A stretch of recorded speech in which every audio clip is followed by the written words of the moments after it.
Hello everyone, welcome to my channel Atharva IQ study. So friends, आज हम इस video में डिस्कस करेंगे कि कंप्यूटर क्या होता है, यानी कि कंप्यूटर जो वर्ड है वो कहाँ से आया, और इसके अलावा हमारे जो कंप्यूटर हैं उनने जो जो प्रोग्रेस की है उसमें जो है कंप्यूटर्स को जो अलग अलग जनरेशन्स में बांटा गया है हम उसके बारे में भी डिस्कस करेंगे। तो चलिए ज़्यादा टाइम वेस्ट ना करते हुए हम अपनी वीडियो को शुरू करते हैं। तो सबसे पहले बात करेंगे कंप्यूटर की। जो कंप्यूटर जो वर्ड है वो आया कहाँ से है। जो कंप्यूटर वर्ड है वो लातिनी भाषा के शब्द कंप्यूट से आया है, जिसका मतलब होता है कैलकुलेट करना, यानी कि कोई गणना करना। अब हम कंप्यूटर की जो फुल फॉर्म है उसको जानेंगे कि कंप्यूटर की जो फुल फॉर्म है वो क्या है। कंप्यूटर की फुल फॉर्म है commonly operation machine purposely use for technical educational research, यानी कि ऐसी मशीन जिसका यूज़ जो है जिसे जो है सिर्फ टेक्निकल और एजुकेशनल रिसर्च के लिए ही बनाया गया है। अब हम फर्स्ट कंप्यूटर की बात करें तो वो इन्वेंट किया गया था चार्ल्स बेबेज के द्वारा। पर अब हम देखते हैं कि हमारे जो आसपास का जितना भी वर्ल्ड है वहाँ पर जो है मोर देन 80% जो वर्क है वो सारा कंप्यूटर के थ्रू किया जाता है। इसलिए आज के टाइम में जो है कंप्यूटर की बहुत सारी रेवोल्यूशन हुई है, मतलब कंप्यूटर की फील्ड में बहुत ज़्यादा प्रोग्रेस हुई है, जिस कारण जो है 80% से भी ज़्यादा वर्क जो है कंप्यूटर के थ्रू किया जाता है। सो सबसे पहले कंप्यूटर के कुछ एग्जांपल्स देखते हैं। वो है एनिएक, एडवैक, यूनिवैक, टैबलेट, नोटबुक और पीसी, यानी कि हमारे जो लैपटॉप हैं वो। तो चलिए हम कंप्यूटर की जनरेशन के बारे में बात करते हैं। कंप्यूटर की जनरेशन को जो है मेन 5 जनरेशन मानी गई हैं, लेकिन आर्टिफिशियल इंटेलिजेंस ने जो प्रोग्रेस की है तो अब जो है कंप्यूटर की जो है 6 जनरेशन भी मानी जाने लगी है। तो चलिए बात करते हैं कंप्यूटर की फर्स्ट जनरेशन की। जो फर्स्ट जनरेशन है कंप्यूटर की वो मानी जाती है 1940 से 1956 तक, यानी कि 1940 टू 1956 को जो है कंप्यूटर की फर्स्ट जनरेशन माना जाता है। इस टाइम में जो कंप्यूटर होते थे वो बहुत बड़े साइज में होते थे, यानी कि 1 या 2 रूम के बराबर का जो है एक कंप्यूटर होता था, और इन कंप्यूटर्स में जो है वैक्यूम ट्यूब का यूज़ किया जाता है। जैसे आपको यहाँ पे पिक्चर्स में भी दिख रहा है कि जो वैक्यूम ट्यूब होती हैं वो बहुत सारी लगाई जाती है, यानी कि मिलियंस के हिसाब से जो है एक कंप्यूटर में वैक्यूम ट्यूब लगाई जाती थी। और इसका क्या होता था कि ये कंप्यूटर जो है इन वैक्यूम ट्यूब की वजह से बहुत बड़े साइज़ के हो जाते थे। इसके अलावा ही जहाँ पर जो है इन कंप्यूटर्स को रखा जाता था वहाँ पर जो है बहुत ज़्यादा हीट जनरेट होती थी। इसके साथ ही अब हम इन कंप्यूटर्स के जो है मेन फीचर्स की बात करें तो इन कंप्यूटर्स का मेन फीचर तो यही है कि ये जो है वैक्यूम ट्यूब्स का यूज़ होता था। इसके अलावा इन कंप्यूटर्स में जो है डाटा, यानी कि डाटा को इनपुट देने के लिए जो है पंच कार्ड का यूज़ किया जाता था, और एक्सटर्नल स्टोरेज के लिए मैग्नेटिक टेप्स का यूज़ किया जाता था। इसके अलावा फर्स्ट जनरेशन के कंप्यूटर्स में जो है मैग्नेट सॉरी मशीन लैंग्वेज का यूज़ किया जाता था, यानी कि कंप्यूटर जो है कोई भी इंस्ट्रक्शन लेता था तो वो सिर्फ 0 और 1 की फॉर्म में लेता था। अब बात करते हैं हम सेकेंड जनरेशन के कंप्यूटर्स की।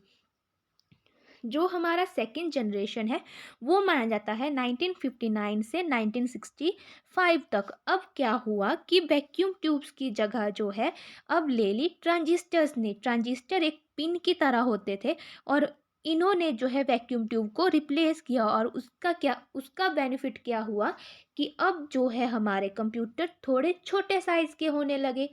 इसके अलावा ये जो है लेस हीट जनरेट करते थे, यानी कि जहाँ फर्स्ट जनरेशन के कंप्यूटर जो है बहुत ज़्यादा हीट जनरेट करते थे, अब ये कंप्यूटर जो है कम हीट जनरेट करने लगे। इसके अलावा इन कंप्यूटर्स में भी जो है पंच कार्ड यूज़ किया जाता था डाटा को इनपुट करने के लिए, और डाटा को स्टोर करने के लिए मैग्नेटिक टेप्स का यूज़ किया जाता था। इसके साथ ही यहाँ पर जो है सेकेंड जनरेशन में क्या हुआ कि हमारी जो है हाई लेवल लैंग्वेज जैसे कि फॉर्ट्रान और कोबोल जैसे लैंग्वेजेस का भी यूज़ किया जाने लगा। अब बात करते हैं हम थर्ड जनरेशन ऑफ कंप्यूटर्स की। थर्ड जनरेशन ऑफ कंप्यूटर्स को जो है 1964 से 1975 के टाइम तक माना जाता है। अब क्या हुआ कि इस जनरेशन में जो है ट्रांजिस्टर्स को रिप्लेस किया इंटीग्रेटेड सर्किट्स ने, यानी कि स्मॉल स्केल इंटीग्रेटेड सर्किट, मतलब जैसा कि आपको स्क्रीन में दिख रहा है इस तरह की सर्किट का जो है यूज़ किया जाने लगा। लेकिन इन कंप्यूटर्स में क्या हुआ अभी भी जो है माउस का यूज़ नहीं किया जाता था। और इस जनरेशन में जो है कीबोर्ड का इंट्रोड्यूस हुआ, कीबोर्ड का यूज़ किया जाने लगा और हाई लेवल लैंग्वेजेस भी इंट्रोड्यूस हुई। और ये जो थर्ड जनरेशन के कंप्यूटर्स थे, ये जो है साइज़ में जो है फर्स्ट और सेकंड जनरेशन के मुकाबले बहुत ही कम होते थे, बहुत ही छोटे साइज़ के होते थे। अब बात करते हैं हम फोर्थ जनरेशन ऑफ कंप्यूटर्स की। फोर्थ जनरेशन ऑफ कंप्यूटर्स में क्या हुआ, इन्हें जो है जो आई इंटीग्रेटेड सर्किट थी, मतलब स्मॉल आईसी चिप्स थी, इन्हें जो है रिप्लेस किया very large scale integrated circuits ने। यानी कि जहाँ पर स्मॉल सर्किट में जो है 100 इलेक्ट्रॉनिक कंपोनेंट लगाए जाते थे, वहीं पर जो है अब वेरी लार्ज स्केल इंटीग्रेशन में जो है 10,000 से 10 लाख तक जो है इलेक्ट्रॉनिक कंपोनेंट्स का यूज़ किया जाने लगा। इसके साथ ही यहाँ पर जो है फोर्थ जनरेशन ऑफ कंप्यूटर्स में माउस का यूज़ भी किया जाने लगा, और जो हमारे जो है इनपुट आउटपुट डिवाइसेस थी उसका यूज़ किया जाने लगा।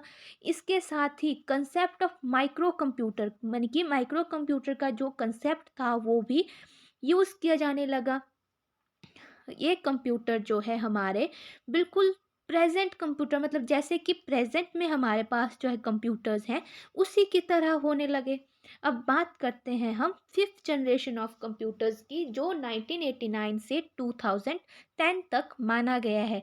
यानी कि इन कंप्यूटर्स को जो है, जो फोर्थ जनरेशन के कंप्यूटर्स थे, उन्हें रिप्लेस किया हमारे प्रेजेंट में जो हमारे पीसीज हैं, जो लैपटॉप हैं, उन्होंने रिप्लेस किया। और यहाँ पर जो है यूएलएसआई, यानी कि ultra large scale integration chips का यूज़ किया जाने लगा। इसके अलावा जो है जो यूएलएसआई है, इनमें जो है मोर देन 10 लाख, यानी कि 10 लाख से भी ज़्यादा चिप्स का यूज़ किया जाने लगा। इसके अलावा जो है हाई लेवल लैंग्वेजेस और असेंबली लैंग्वेजेस का भी यूज़ इन में किया जाने लगा। अब हम बात करेंगे सिक्स जनरेशन ऑफ कंप्यूटर्स की, जो 2010 से जो है प्रेजेंट में है। यानी कि 2010 से वर्तमान तक हमारे कंप्यूटर्स में जो भी प्रोग्रेस हो रही है, उसे हम जो है सिक्स जनरेशन मानते हैं। यानी कि आपने देखा होगा कि आजकल जो हमारी एआई है, यानी कि आर्टिफिशियल इंटेलिजेंस है, उसने जो है बहुत अधिक प्रोग्रेस की है, जिस कारण जो है यानी कि रोबोटिक्स की दुनिया में भी बहुत ज़्यादा विस्तार हुआ है, बहुत ज़्यादा प्रोग्रेस हुआ है। तो इसे हम मानते हैं सिक्स जनरेशन ऑफ कंप्यूटर्स।